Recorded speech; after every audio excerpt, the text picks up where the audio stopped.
Gracias. Una de las cosas que más llama la atención cuando uno tiene que referir a las cosas de Dios es si realmente entendemos qué es lo que Dios quiere de nosotros. Muchas veces pensamos que entendemos, pero en realidad ni escuchamos siquiera, porque a veces el acto de oír implica el concepto de interpretar en la mente. Algunas personas la mente solo oyen, pero eso que escuchan no llega a la mente. Están ofuscados por alguna razón y no llega a la mente. De allí que el título es Entendiendo el plan divino. No solamente basta oír, sino entender. Y el problema está allí.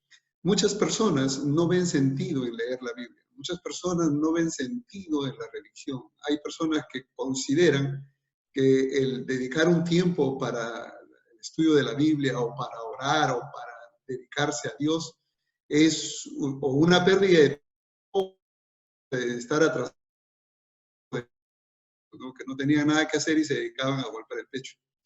Yo creo que aquellos que piensan de esa manera no han entendido, o sea, no ha llegado a su mente todavía lo que pueden haber escuchado acerca de Dios. Y mi intención en esta noche es ayudar a que las personas que escuchen puedan entender el proyecto divino que tiene para la humanidad. Y allí nos incluye a todos nosotros donde quiera que habitemos en este planeta. ¿Por qué es relevante hablar de estos temas ahora? Es porque hoy día estamos viviendo en medio de una situación crítica que está llevando al mundo a reflexionar sobre la vida. No tenían interés en las cosas de Dios y hoy día de la noche a la mañana se sienten interesados porque no saben si van a vivir la próxima semana o el próximo mes, estarán vivos todavía. Con este asunto del virus que anda rondando el mundo, ya la vida prácticamente se ha relativizado. En cualquier momento nos contagiamos y nos morimos. Así que hoy día hablar de las cosas de Dios tiene sentido. Y más aún cuando uno está invitado para entender el proyecto divino. ¿Por qué hablamos de entendimiento? Porque la mente humana trabaja con algo que ya trae consigo. Eso nosotros lo llamamos presuposiciones. Nadie viene a estudiar la Biblia con una mente vacía. Todos traemos presuposiciones, sean enseñanzas que hemos recibido de niños, tradiciones que hemos recibido de las iglesias que hemos asistido o donde nos hayamos criado, y eso llena nuestra mente. Y cada vez que nosotros escuchamos algo acerca de Dios, eso que está ahí latente en nuestro subconsciente es una presuposición que aflora. Y es por eso que hay algunas personas que no quieren leer ninguna Biblia que no sea católica, por ejemplo. Me dicen, no, si vamos a leer la Biblia, que sea una Biblia católica. ¿Por qué? Porque le han enseñado que la Biblia católica, la Biblia que se lee es la Biblia católica. Y yo digo, está bien, la Biblia es la Biblia, sea quien la edite, la Biblia es la Biblia. Y no hay ningún problema. Pero ese es el concepto que está detrás. Otras personas vienen con, como diríamos, concepciones del mundo que de alguna manera le forman un lente, que cuando leen la Biblia, la leen a través de esas concepciones que están en su mente. Voy a citar un caso muy típico. Nosotros, por ejemplo, hemos sido tremendamente influenciados por la filosofía griega, especialmente el platonismo.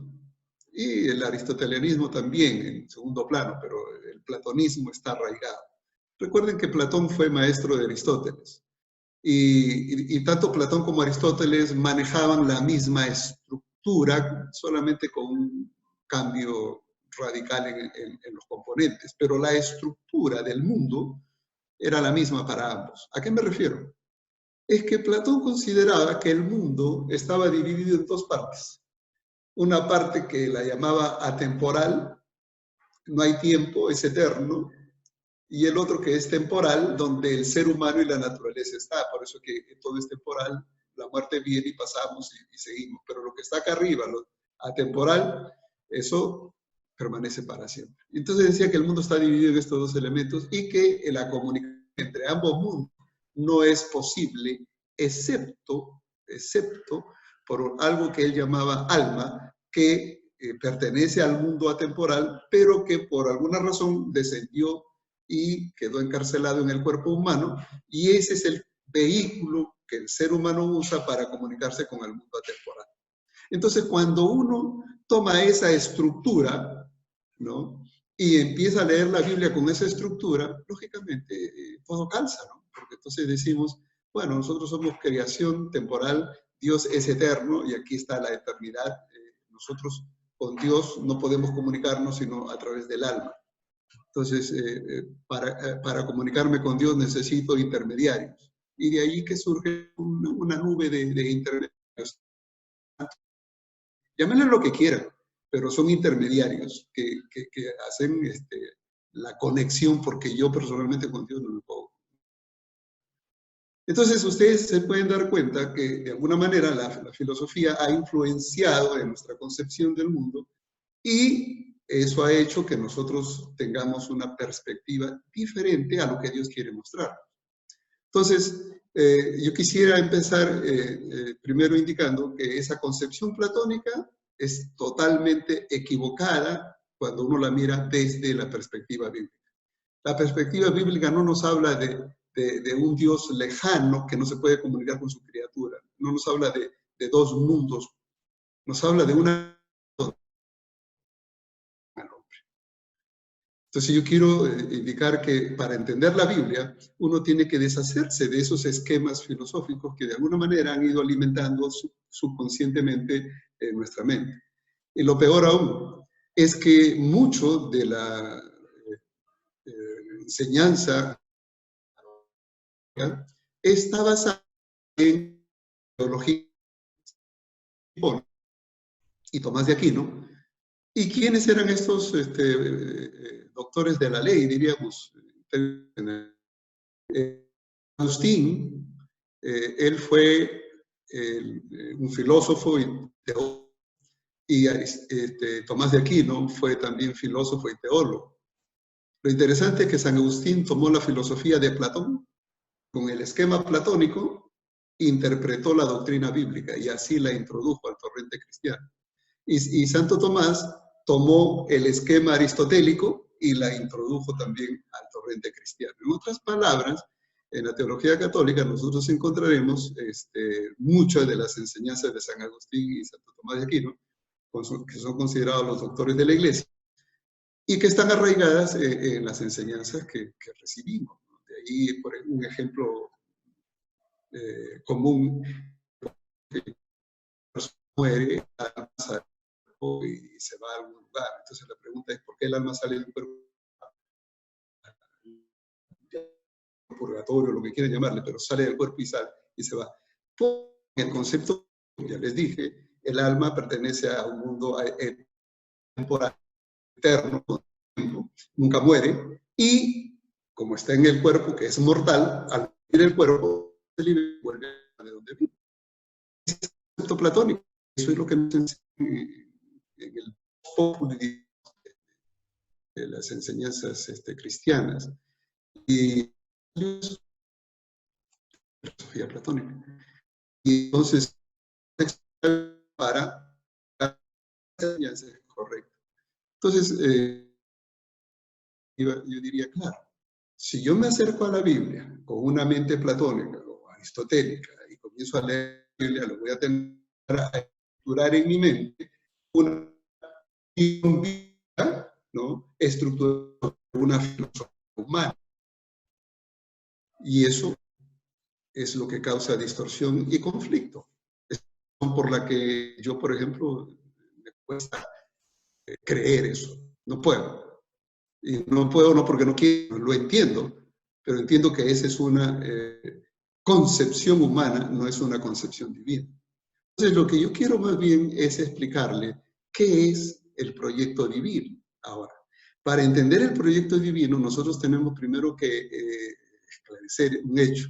Y es que Dios, cuando reveló su palabra, lo hizo desde una perspectiva hebrea. Y digo esto claramente, una perspectiva hebrea. En el Antiguo Testamento no solamente se hablaba del hebreo, sino que la forma de pensar, la forma como se concebía rodear al ser humano, era visto desde una mentalidad hebrea. Tal es así que cuando llegamos al Nuevo Testamento, aunque el idioma que se usó para redactar el Nuevo Testamento fue el griego, la forma de pensar no era griega. La forma de pensar sigue siendo hebrea. ¿Y por qué hebrea? Porque los discípulos de Jesús, todos, excepto Lucas, todos los discípulos eran judíos y pensaban como hebreos. El mismo Pablo era fariseo, hijo de fariseos, es como decir, pero bien arraigado en el hebraísmo. Entonces, nosotros tenemos que pensar que cuando hablamos de la Biblia, estamos hablando de una mentalidad diferente a la griega. Estamos hablando de una mentalidad diferente. ¿En qué sentido? Primero, porque la Biblia y el pensamiento hebreo toman la vida y la historia como una línea. Es una línea. No es como el mundo griego, donde hay dos esferas, atemporal y temporal. No, eso no existe. Solamente una línea de tiempo. Es una línea de tiempo. Y en esa línea de tiempo, la Biblia dice que Dios creó al hombre y a la naturaleza en 6 días y reposó el sábado. Quiere decir que en esta línea de tiempo Dios viene en los asuntos humanos. Dios está arriba, temporal, y el hombre está acá abajo. No hay comunicación. Dios no interviene en los asuntos. Tiene que usar mediadores o otro tipo de intercesores. Cosa que la Biblia señala que la historia es lineal. En la concepción griega, la historia son cíclicos. ¿Qué quiere decir cíclicos? Que pasa un tiempo y se cierra un ciclo, y al empezar un ciclo viene una hecatombe, destruye todo y empieza un nuevo amanecer hasta que se cierra el otro ciclo. Y algunos dicen que, por ejemplo, con el diluvio de Noé se cerró otro, con alguna guerra nuclear y empezará otro, y así irá en un sentido cíclico la historia de este mundo. Eso es lo que piensan los griegos.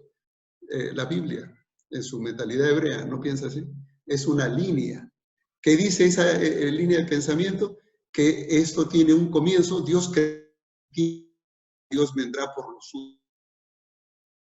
Todo esto. Entonces, no es que da vuelta, sigue de largo, porque cuando cambia, sigue de largo, pero lo que sigue es la eternidad sin fin. Entonces, ustedes se dan cuenta de que cuando hablamos de pensamientos, griego y hebreo, son totalmente opuestos, distintos en todo sentido. Y la pregunta es, ¿cómo leemos la Biblia entonces? ¿Cómo podemos entender a Dios en esos casos?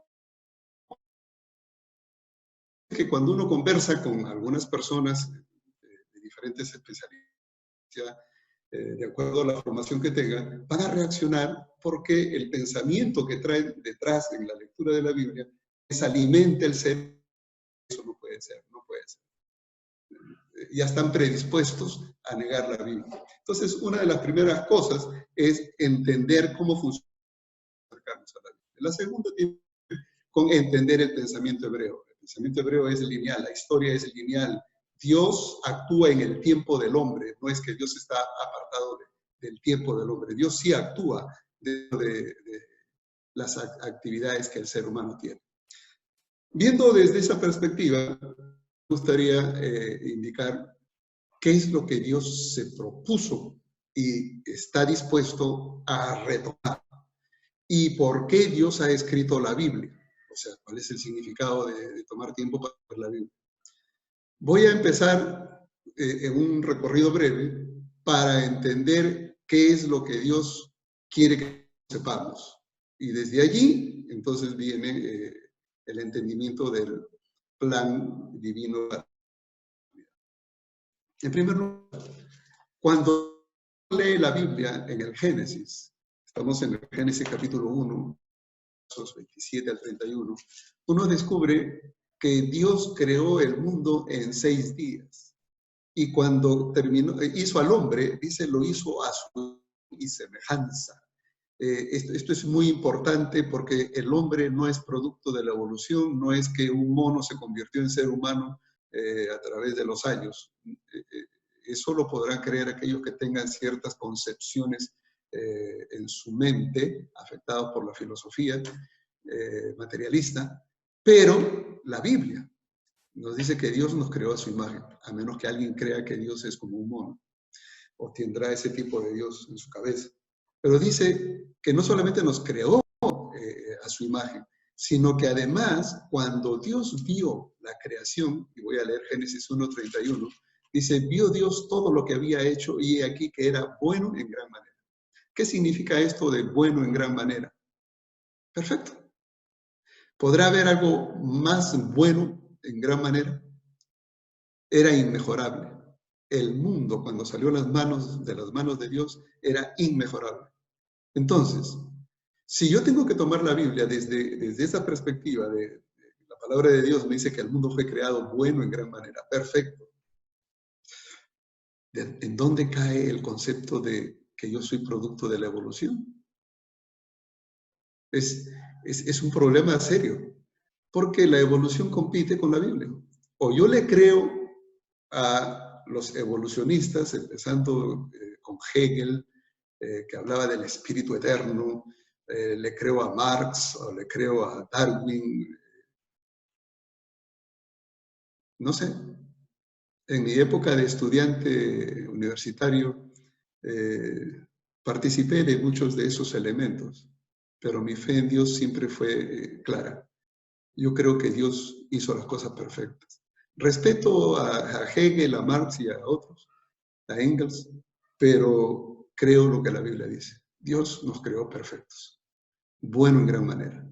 Así que ese concepto de la evolución simplemente no tiene cabida cuando uno no entiende la Biblia. Ahora, ¿por qué es importante tener el concepto que la Biblia dice nos creó perfectos? Porque estando en esa condición, Dios quería que nosotros vivamos con Él eternamente en esa condición. Nos creó para vivir en comunión con Él. No es para que nosotros vivamos separados de Dios, no. Tal es así que Dios puso una norma, porque en toda sociedad hay una normatividad, hay una ley. Y en este caso, Dios puso una norma. ¿Y cuál era la norma? En el capítulo 2 de Génesis, verso 17, Dios dice, mandó al hombre diciendo, de todo árbol del huerto podrás comer, mas del árbol de la ciencia del bien y del mal que está en medio del huerto, no comeréis. De él no comeréis. ¿Por qué? El día que de él comieres, ciertamente morirás. Así que aquí el concepto es el hombre perfecto, bueno, y Dios le da una norma de vida. Una sola ley. Come de todo, vive feliz, disfruta de la naturaleza, pero este árbol que está aquí en medio del huerto, ese árbol no lo toques, no lo comas, porque si de él comes, mueres. Y el ser humano se estaría preguntando, ¿mueres? ¿Y qué es la muerte? Porque ellos no entendían, no habían visto a nadie morir.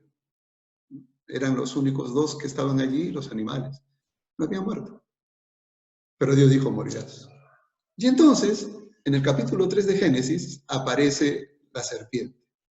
Cuando la serpiente se acerca a hablar con la mujer, le dice, no, come nomás. Es que no, Dios me ha dicho que no coma porque este árbol es prohibido y si comemos vamos a morir. Leo lo que dice Génesis 3:4. Entonces la serpiente le dijo a la mujer, no moriréis. ¿Ustedes se dan cuenta cuál es el problema aquí? Que desde el mismo momento de la creación en el Edén, Satanás, que había sido expulsado del cielo, según lo que dice Apocalipsis capítulo 12, verso 9 y 10, hubo una guerra en el cielo y Satanás y sus ángeles fueron expulsados del cielo. Y ellos buscaban dónde anidar. ¿Y dónde llegaron a anidar? A este lugar. Porque aquí se les abrió la puerta. Y aquí, en este lugar, llega Satanás usando a la serpiente y le dice a la mujer, come, no moriréis. ¿Y qué hizo la mujer? Dios dijo, morirás. Satanás dice, no morirás. Come, no morirás. ¿Y a quién le hizo caso a la mujer? Ese fue el problema. Por cuanto ella desconfió de la palabra de Dios y le creyó a la serpiente, nuestra condición es la que tenemos hoy. Porque ella dijo, bueno, voy a comer, comió, y no murió, porque ella pensó que al comer me iba a morir, y no murió, y fue y le dio a su marido, y dice, mira, ya comí y no me he muerto. Y es que el morirás no se refería al morir inmediatamente, sino el proceso de la muerte. Porque es allí cuando empezamos el proceso de decadencia, envejecimiento que nos lleva a la muerte. Cuando se dieron cuenta, fue demasiado tarde. Ese engaño de Satanás, no moriréis, hasta el día de hoy, sigue latente. Todo el mundo tiene el concepto griego del alma, porque recuerden que en la filosofía griega el alma pertenece a una esfera superior, es inmortal y que está cautiva en el ser humano, que cuando el ser humano muere se libera y va al cielo. Bueno, ese concepto es exactamente lo que Satanás le dijo a la mujer, no moriréis. Lo que pasa es que cuando uno muere el alma sigue viviendo. En otras palabras, hoy día se pueden escuchar por diferentes medios de comunicación personas de la dicotomía, de la estructura de visión que se tiene del mundo. El alma pertenece a un mundo eterno. Y desde esa perspectiva nunca muere. Es lógico, nunca muere. Pero eso es para el filósofo griego, eso es para el pensamiento griego. Pero para la Biblia, no. El alma muere. El alma muere. Y cuando digo muere, muere, desaparece. Si ustedes leen Mateo 10, 28, Jesús dijo, no temáis a los que matan el cuerpo, el alma no puede matar. Temed más bien a aquel que puede, que quiere es edificar, lo que él quiere es que nosotros nos salvemos. Y dentro de ese hecho está esto. Cuando el ser humano pecó, obedeció a Satanás, y la mujer vio su desnudez y el hombre también, y se dieron cuenta de que estaban desnudos. Y entonces ahora, en esa condición, Dios llega al huerto. Miren lo que dice el verso 9 y 10, Génesis 3, 9 y 10. Y Jehová llamó al hombre y le dijo, ¿dónde estás tú? Y es que Jehová venía al huerto todos los días para estar con su criatura. Adán y Eva gozaban del compañero, pero esta vez el ser humano ya no salió al encuentro de su Padre Celestial, sino que se escondieron. Que Dios tuvo que decirle, ¿dónde estás? Y entonces el verso 10, Adán dijo, oí tu voz en el huerto y tuve miedo porque estoy desnudo y me escondí. Y Dios dijo, has comido del fruto que te dije que no comieras, porque solamente cuando comieses de ese fruto, verías tu desnudez. Y entonces ese es tu problema ahora. Desobedeciste. ¿Y qué hizo el hombre? Bueno, Señor, en realidad yo no quise desobedecer, tuve la culpa. En realidad fue la serpiente que tú creaste la que me engañó. Si no hubieras creado la serpiente, yo no hubiera sido engañado. En otras palabras, cada quien le iba tirando la bolita al otro. Y lógicamente la serpiente le iba a echar la culpa. Bueno, yo no fui, fue Satanás. Saben, desde que se inventaron las excusas, nadie queda mal. Y eso fue lo que pasó en el huerto del Edén. Todos querían quedar bien con Dios, habiendo desobedecido.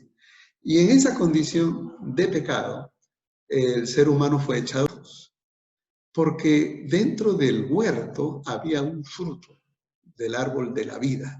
Y todo el que come de ese fruto del árbol de la vida vive para siempre. Y les voy a leer lo que dice Génesis 3 en el verso 22. Dios dijo, he aquí el hombre es como uno de nosotros, sabiendo el bien y el mal.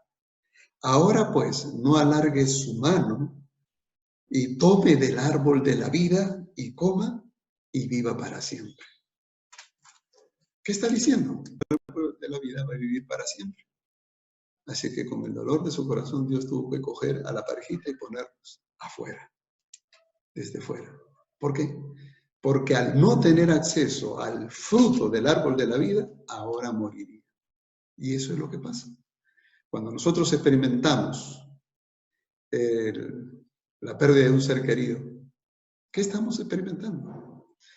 Las consecuencias del pecado. Morimos porque nosotros, nuestros primeros padres, desobedecieron. Ahora, en esa condición, el mundo se fue deteriorando y entonces llegamos al tiempo de Noé. Amonestó al mundo antediluviano para que entraran al arca y se salvaran, porque vendría un diluvio. ¿Y cuántos entraron? Solamente la familia de Noé y sus esposas. ¿Sí? Noé, sus 3 hijos y sus esposas. ¿Nada? 8 personas. Y aquí encontramos la razón por qué Dios destruyó el mundo. En Génesis 6:5. Y vio Jehová la maldad de los hombres era mucha sobre la tierra, y que todo designio del pensamiento del corazón de ellos era de continuo el mal. Cada cosa que había en su pensamiento solamente era de continuo el mal. Lo único que sabían era maquinar el mal. Una nueva casta, una nueva generación de hombres fieles. Y es así como le dijo, todos los que tengan fe, entren al arca. Los que creen que esto se va a destruir, entren al arca. Y nadie entró, solo Noé y su familia. Y el mundo fue destruido. Cuando nosotros miramos en estos días la segunda venida de Cristo, no es casualidad que Jesús dijese que así como los días de Noé, que la gente vivía en actividades sociales de comer y casarse y darse en casamiento. Y como dijera Billy Graham hace ya 40 años, si Dios destruyó a Sodoma y Gomorra por vivir una vida de pecado, si Dios destruyó a Sodoma y Gomorra y no destruye el mundo actual, entonces Dios tendría que pedirle perdón a Sodoma y Gomorra porque lo que se ve hoy es peor que ese tiempo. Y es que hemos llegado exactamente a vivir como a los días de Noé, donde se reclaman derechos para vivir en pecado. ¿Sí? Derechos. Ahora le llaman derechos humanos. Es increíble. Pero lo que es para ver cómo el mundo se comportaba. Y solo en 10 generaciones el pecado se deterioró a tal punto, la situación pecaminosa del mundo se deterioró a tal punto, que Dios tuvo que destruir el mundo con un diluvio. Desde los días de Noé hasta aquí han pasado muchas generaciones. Y la pecaminosidad se ha multiplicado también. Por eso Dios declara que a menos que cambiemos el curso de nuestra vida, esa condición de pecado nos lleva a una situación real. Y se las voy a leer en Isaías. Y no es que Él no quiera, hay un problema. Vamos a descubrir lo que Él dice. He aquí no se ha cortado la mano de Jehová para salvar, ni se ha agravado su oído para oír. Pero vuestras iniquidades han hecho división entre vosotros y vuestro Dios, y vuestros pecados han hecho ocultar de vosotros su rostro para no oír. O sea, no es que Dios no quiere salvarnos. Sí, Él está con el brazo extendido, quiere salvarnos. El problema es que son nuestros pecados, la acumulación de iniquidades en las que nosotros vivimos. Dice, vuestras iniquidades han hecho división, separación entre vosotros y vuestro Dios. El pecado nos ha distanciado de Dios. Fíjense que el ser humano y Dios fueron creados para vivir. El ser humano fue creado para vivir en comunión con su Dios, juntos por la eternidad. ¿Qué ha hecho el pecado? El pecado los ha separado. Tal es así que ahora el pecado va alejando al ser humano, lo va alejando de la presencia de Dios. Ha hecho división. Y en esa condición de pecado, de algunos que ignoran que lo que están acumulando es la ira de Dios para su destrucción. Porque en el libro de Romanos, en el capítulo 6, y leo el verso 23, dice, porque la paga del pecado es muerte, mas la dádiva de Dios es vida eterna en Cristo Jesús, Señor nuestro. La paga del pecado es muerte, pero la dádiva de Dios, el regalo de Dios, es vida eterna. Es decir, aquí nosotros o aceptamos la muerte eterna. La muerte eterna es algo diferente a la muerte que hoy día padecemos. Todos, seamos fieles o infieles, todos vamos a morir. Sí, porque es la consecuencia del pecado. La muerte eterna en la Biblia es lo que se llama la segunda muerte. Es decir, que estando muertos, resucitaremos para recibir el veredicto del juicio y vivir eternamente si somos hallados justos o ser destruidos eternamente, la segunda parte, si somos hallados faltos. Enseña que Jesús vino para salvarnos de nuestros pecados. Uno cuando lee Mateo 1, dice a María, dice, llamarás a José, ¿no? Dice, llamará su nombre Jesús, porque él salvará a su pueblo de sus pecados. Y es que Jesús vino a salvarnos de nuestros pecados. El nombre Jesús significa Salvador. Y él, en su nombre, tenía el concepto de su misión, salvar al mundo. Si uno lee Lucas capítulo 19, verso 10, encuentra la definición que Jesús mismo da de su misión. Y dice él, el ser humano desobedeció y se escondió. Y Dios lo buscó para prometerle la salvación. Cristo vino para buscarnos, para salvarnos. Es decir, la búsqueda de Dios se dio a través de los siglos y en Cristo continúa la búsqueda. Hoy, mientras nosotros estamos aquí hablando, Dios todavía sigue buscando a sus hijos. Él ha enviado a su Hijo para buscarnos, para salvarnos. Esa búsqueda sigue. Adán y Eva se escondieron en un bosque de concreto, de árboles. Nosotros hemos dado a su único Hijo para que todo aquel que en Él cree no se pierda, mas tenga vida eterna. Es decir, creer en Cristo nos da la vida eterna. Pero ese creer no un creer estático, teórico, es un creer como estilo de vida. Es un creer donde nosotros ponemos en práctica el estilo de vida de Cristo. Caminar como Cristo caminó, vivir como Cristo vivió, hacer las cosas que Cristo hizo. Es decir, el ser cristiano es imitar la vida de Cristo. Eso es lo que decía el apóstol. Uno lee 1 Corintios 11:1. Él decía, sed imitadores de mí. Yo soy imitador de Cristo. Tenemos que imitar a Cristo. El hombre, separado por el pecado, decidió separarse por causa del pecado de Dios y se va hundiendo en el pecado. Y en esa condición perdida, yendo hacia la muerte eterna, aparece Cristo. Cristo vino a encarnarse para tomar al ser humano y rescatarlo del pecado. ¿Sí? Vino a salvar a su pueblo, vino a buscar y a salvar lo que se había perdido. En esa condición Él viene y nos dice, sígueme. El problema ahora ya no es de Jesús, el problema es nuestro. ¿Por qué? Porque Dios nos ha dado a mí la maldición. Escoge pues la vida para que vivas tú y tu descendencia. Dios pone caminos delante del ser humano. La bendición y la maldición. Y nos dice, escoge. No es que Dios te empuje a uno o a otro lado. Tú escoges. Él te aconseja. Escoge pues la vida para que vivas tú y tu descendencia. No va a escoger por ti. El que escoge su destino, eres tú. Nosotros escogemos nuestro destino. Somos nosotros los que elegimos dónde está el final. Las que hacemos en cada momento. Y la Biblia dice que Dios nos ha dado esa facultad de escoger. Escoge pues la vida para que vivas tú y tu descendencia. ¿Y qué es la vida? Jesús en Juan 14:6 decía, yo soy el camino, la verdad y la vida.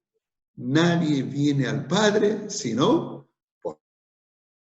Y ese es el asunto. Nadie viene al Padre sino por mí. Si nosotros que vivíamos con el Padre, con la deidad, juntos, y nos hemos separado por causa del pecado, ¿qué es lo que quiere hacer Jesús? Jesús quiere y Él quiere. Pero claro, Jesús no nos va a llevar de la oreja. Él dice, sígueme. Si quieres, me sigues. Si quieres. O como en Apocalipsis, capítulo 3, verso 20, la Biblia dice, he aquí yo estoy a la puerta y llamo. Jesús a la puerta de tu vida y llama. Si oyes mi voz y abres, entraré y cenaré contigo. Si abres, entraré. Y si no abres, Jesús. Prácticamente hay todo un conglomerado de factores. El pecado que nos separa, Cristo que se encarna para salvarnos, da su vida en la cruz, muere por nosotros. Esa muerte que nosotros merecemos, la muerte segunda que merecemos porque somos pecadores, Cristo la vino a morir por nosotros en la cruz. Y ahora nos invita, yo soy el camino, la verdad y la vida. Por la eternidad, sígueme. Y todos aquellos que eligen seguir el camino de Cristo, porque Juan 3, sus hijos, vuestro ni tengáis miedo, creéis en Dios, creed también en mí, en la casa de mi Padre muchas moradas hay, si no yo solo hubiera dicho, voy pues a preparar un lugar, y si me fuere y os aparejare el lugar, vendré otra vez y os tomaré a mí mismo para que donde yo estoy, vosotros también estéis. Y es que Jesús se fue a preparar ese lugar y viene para llevar a sus hijos a ese lugar. Y eso es lo que la Biblia dice. Que necesitamos mirar por la seguridad. Él lo avisoró y lo expresó en términos muy prácticos. Miren lo que dice 2 de Pedro capítulo 3. Pedro, él decía respecto a la segunda venida. Verso 13. Nosotros esperamos según sus promesas. Y él llama la atención a la promesa de Cristo. Nosotros esperamos según sus promesas cielos nuevos y tierra nueva, en los cuales mora la justicia. Nosotros esperamos cielos nuevos y tierra nueva, en los característica mora la justicia. Nadie que quiera ir a la eternidad, morar eternamente con el Señor, puede practicar la injusticia. No se puede ser injusto y a la vez prepararse para la venida del Señor. No se puede. Esa es una contradicción. ¿Por qué? Porque esa tierra nueva donde nosotros esperamos morar y que al final de la Biblia, Él vio esa tierra nueva, Él vio ese cielo nuevo y lo describe de esta manera. Vi un cielo nuevo y una tierra nueva, porque el primer cielo y la primera tierra pasaron. O sea, esto se acabó, pero vi un nuevo cielo y una nueva tierra. Y yo, Juan, vi la santa ciudad, la nueva Jerusalén, descender del cielo de Dios, dispuesta como una esposa ataviada para su marido. Yo vi esa ciudad hermosa en ese cielo nuevo, esa tierra nueva. El cielo que decía, he aquí el tabernáculo de Dios con los hombres. ¿Qué es ese cielo? ¿Qué es esa santa ciudad, la nueva Jerusalén? El tabernáculo de Dios con los hombres. Dice, Él morará con ellos serán su pueblo y Él será su Dios. Y enjugará Dios toda lágrima de los ojos de ellos y no habrá muerte, ni habrá llanto, ni clamor, ni dolor, porque las primeras cosas pasaron. Yo vi ese cielo nuevo, yo vi la santa ciudad y yo vi, dice, a los redimidos allí y oí en el cielo una voz que decía, este es el tabernáculo de Dios con los hombres. Dios con los hombres, otra vez juntos, No habrá llanto, no habrá muerte, no habrá nada de eso que hoy día sentimos, padecemos, porque todo eso habrá acabado. Entramos en una relación otra vez íntima con Dios por la eternidad. Cuando Dios creó al hombre y a la creación en general, lo creó para vivir en armonía, para vivir en comunión por la eternidad. Ese fue el plan de Dios y así va a terminar el plan de Dios. ¿Qué pasó al comienzo?